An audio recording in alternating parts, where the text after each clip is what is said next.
मंत्रालयाच्या बाहेर पाहतो आपण जवानांच्या वेशामध्ये जे आहे ते दोन जवान आहेत आणि त्यांचं आंदोलन सुरू झालेलं आहे।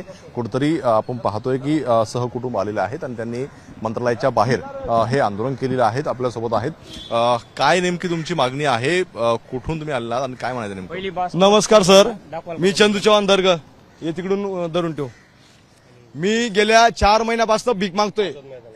नाही आझाद मैदानला कशाला, आझाद मैदानला जाऊन जाऊन थकलोय। हे महाराजांना पत्र देऊन देऊन नेमकी मागणी काय तुमची? मागणी अशी आहे, जवानांना देश सेवा करायला जातो तो आतंकवादी व्हायला जात नाही। आतापर्यंत 15 लाखाच्या वर जवान ज्यांना देशभरातून फौजमधून काढलेलं आहे। अधिकारी म्हणतात डिसिप्लिनच्या नावाने घरी पाठवता। आमची मागणी की व्हिडिओ ऑडिओग्राफी व्हायला पाहिजे, तेव्हा जवानांना पनिशमेंट दिली पाहिजे, जेणेकरून चुकीची पनिशमेंट देणार नाही। माझ्यापाशी असे लोक आहेत ज्यांचा परिवार उद्ध्वस्त झाला, त्यांनी परिवारामध्ये सुसाईड करून घेतली, यांना 7 वर्षात 12 वर्षात काढून टाकता। हा मोठा स्कॅम मी बाहेर काढतो यांचा। आता माझा 11 वर्ष सेवा झाली, मला घरी पाठवलं महाराजांनी, सांगितलं 5 पनिशमेंट झाल्या, तुम्ही घरी जा। आणि मी त्यांना सांगतो या ज्या पनिशमेंट दिल्या त्या चुकीच्या दिलेल्या आहेत, सूड भावनेने दिलेल्या आहेत। 1950च्या काय नेमकी तुमची पनिशमेंट काय ठपका ठेवला तुमच्यावरती? ठपका त्यांनी हेच ठेवला, तुम्हाला 5 रेडिंग इंटर झाला, तुम्ही घरी जा। 5 रेडिंग इंटर झाला, घरी जा। मी त्यांना सांगितलं या ज्या पनिशमेंट 1950च्या ऍक्ट प्रमाणे दिलेल्या आहेत याच्यामध्ये मानव अधिकारचं व्हायलेशन झालंय, माझी गोष्टी ऐकलीच जात नाही, म्हणून त्यांनी मला आता पनिशमेंट दिल्यानंतर घरी पाठवलं। आणि मला भारतामध्ये कुठंच नोकरीचा अधिकार नाही। प्रायव्हेट कंपनीत जरी गेलो तिथे एक व्हेरिफिकेशन जाईल, मिलिटरीमधून काढलं याला, म्हणून गेल्यानंतर ते प्रायव्हेट कंपनीवाले बी आम्हाला घेणार नाही। आता 12 लाखाचा कर्ज आहे, हा 2 वर्षाचा बाड आहे।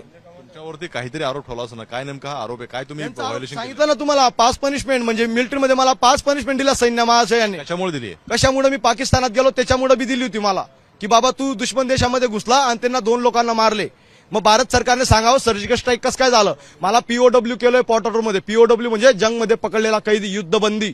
मग जो मी युद्धबंदी होतो मला शिक्षा का दिली? अभिनंदन महाराज सभी आले होते, अभिनंदन अफसर होते, त्यांना मेडल लावली छातडायला, आणि आम्ही भीक मागतोय कोटरा घेऊन। आम्ही पाकिस्तानात गेलो होतो म्हणून, आणि हे जी सीमा हैदर आली तिला तिकीट देत आहेत, तिला नोकरीची ऑफर देत आहेत, आणि आम्ही देशात आतंकवादी झालोय। आम्ही पाकिस्तानामध्ये जॉबला जातोय आता, हे पत्नीला घेऊन। हे बघा तिथं बसते रडते। तुम्ही सोबत होता? नाही, मी वेगळे, माझं सीआरपीएफ मध्ये 29 बटालियन मध्ये सीआरपीएफ मध्ये कार्यरत होतो। माझं नाव शिवप्रसाद बिला पाटील।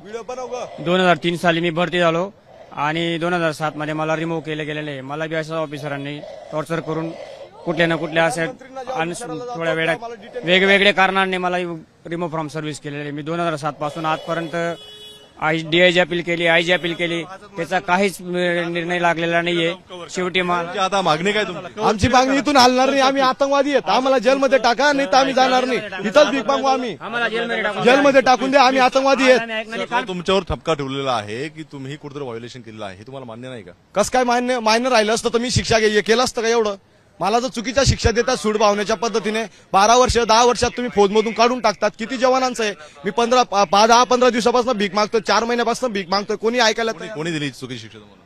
हे आमच्या कमांडर अधिकारी, त्याच्यापाशी सर्व डिपेंड त्याच्यावर आहे, कारण की इंग्रजांचा कानून चालू आहे, त्याच्यावर पनिशमेंट देण्याचं डिपेंड आहे। सीओ डिपेंडेंट तोच आहे, तो पनिशमेंट देऊ शकतो सुट्टीवर आल्यावर, तोच आहे तो सुट्टीवर नाही आल्यावर बी तुम्हाला पनिशमेंट देऊ शकतो, म्हणून हे भीक मागतोय। पाहतोय या ठिकाणी चंदू चव्हाण नावाचा जो आहे तो जवान आहे, सेवेतून काढून टाकलेला आहे आणि मंत्रालयाच्या बाहेर जे आहे ते आंदोलन सुरू केलेलं आहे। कुठेतरी माझ्यावरती अन्याय झालेला आहे, ज्या कायद्यानुसार कारवाई केलेली आहे ती चुकीची आहे आणि ही कारवाई मला मान्य नाही असं हे म्हणताना पाहायला मिळतं। त्यामुळे आता पोलीस चंदू चव्हाण आणि जवानांना जे आहे ते ताब्यात घेताना पाहायला मिळत आहेत। सोबत पाहतोय आपण कुटुंब सुद्धा आपल्याला जे आहे ते पाहायला मिळतात। सीआरपीएफचा एक माजी जवान आहे आणि जवान सुद्धा आहे जी सेवेतून काढलेला आहे, आणि आता पाहतोय मंत्रालयाच्या बाहेर जे आहे ते मोठ्या प्रमाणावरती पोलीस आणि या जवानांमध्ये जे आहे ते बाचाबाची आणि धक्काबुक्की होताना पाहायला मिळतंय।